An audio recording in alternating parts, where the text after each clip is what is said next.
క్యారెట్తో ఇలా carrot halwa recipe try చేసి చూడండి. చాలా టేస్టీగా ఉంటుంది. హాఫ్ కేజీ క్యారెట్ తీసుకొని ఇలా తురుము పెట్టుకోవాలి. 10 వరకు బాదం తీసుకొని పౌడర్ చేసుకొని పెట్టుకోండి. స్టవ్ మీద ఒక కడాయి పెట్టుకొని 2 స్పూన్స్ నెయ్యి వేసుకొని, నెయ్యి హీట్ అయిన తర్వాత క్యారెట్ తురుము వేసుకొని బాగా మిక్స్ చేసుకోవాలి. ఇలా కలుపుతూ 5 మినిట్స్ ఫ్రై చేసుకోవాలి.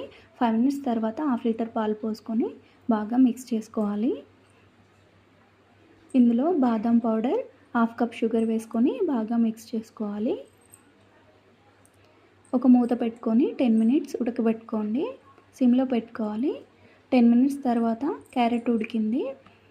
ఇప్పుడు మీడియం ఫ్లేమ్లో పెట్టుకొని బాగా మిక్స్ చేసుకోవాలి. ఇలా క్యారెట్ దగ్గర పడిన తర్వాత హాఫ్ స్పూన్ యాలకుల పొడి, డ్రై ఫ్రూట్స్ వేసుకొని బాగా మిక్స్ చేసుకోవాలి. అంతే అండి, క్యారెట్ హల్వా రెడీ అయింది.